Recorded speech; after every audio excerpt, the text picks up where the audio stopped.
Assalamualaikum warahmatullahi wabarakatuh. Perkenalkan, nama saya Nur Hidayah. NIM saya 21 12 02 4160.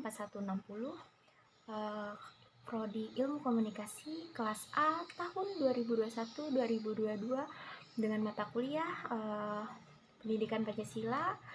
Universitas saya Universitas Muhammadiyah Palangkaraya dengan guru pemandu saya adalah Pak Herman. Di sini saya akan menjelaskan tentang Pancasila sebagai pandangan hidup serta makna Pancasila sebagai pandangan hidup. Teman-teman pasti tahu, sudah tahu kalau Pancasila adalah dasar negara kita. Karena itulah kita menjadi Pancasila sebagai pandangan hidup. Kemudian, apa maksud dari Pancasila? Pancasila sebagai pandangan hidup itu artinya kita menjadi Pancasila sebagai pedoman di setiap hal yang kita lakukan. Jadi, sikap kita sebagai warga negara Indonesia juga harus mencerminkan nilai-nilai yang ada pada setiap butir Pancasila. Makna Pancasila sebagai pandangan hidup. 1. Ketuhanan yang Maha Esa. Sila pertama itu mengartikan bahwa kita sebagai warga Indonesia mempercayai adanya bertakwa kepada Tuhan. Tentunya ini disesuaikan dengan agama dan kepercayaan yang dimiliki kita masing-masing maupun orang yang lain ya. Karena itu, makna dari sila ini juga berarti kita perlu saling menghormati antar umat beragama sehingga terciptanya kehidupan yang rukun. Kemudian ada juga sila kedua. Sila kedua itu kemanusiaan yang adil dan beradab. Sila kedua ini kita sebagai warga negara diminta untuk memahami bahwa setiap manusia memiliki derajat yang sama, sehingga kita harus saling mempercayai satu sama lain.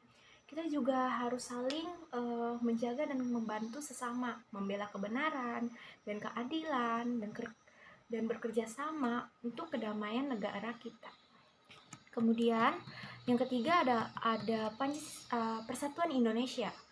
Sila ketiga ini berarti kita harus menepati kesatuan, persatuan, dan kepentingan negara dari kepentingan masing-masing.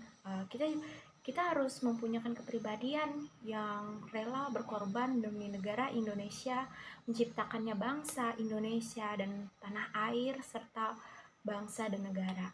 Kemudian ada Pancasila yang keempat, itu adalah kerakyatan yang dipimpin oleh hikmat kebijaksanaan dalam permusyawaratan perwakilan.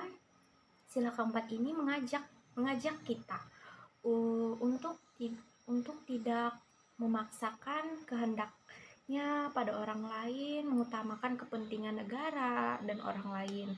Terkadang kita akan menemukan perbedaan pendapat dan cara pandang yang berbeda, namun kita harus menyelesaikannya dengan cara bermusyawarah atau juga disebut berdiskusi.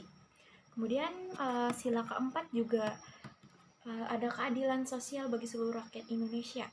Maknanya dari sila ini berarti mengembangkan perbuatan leluhur dengan cara kekeluargaan, bergotong royong, selalu bersikap adil. Selain itu, kita harus seimbang antara hak dan kewajiban dengan juga menghormati hak-hak orang lain. Nah, sampai disitulah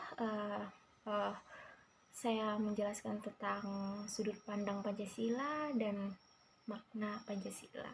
Sekian dari saya, terima kasih. Wassalamualaikum warahmatullahi wabarakatuh.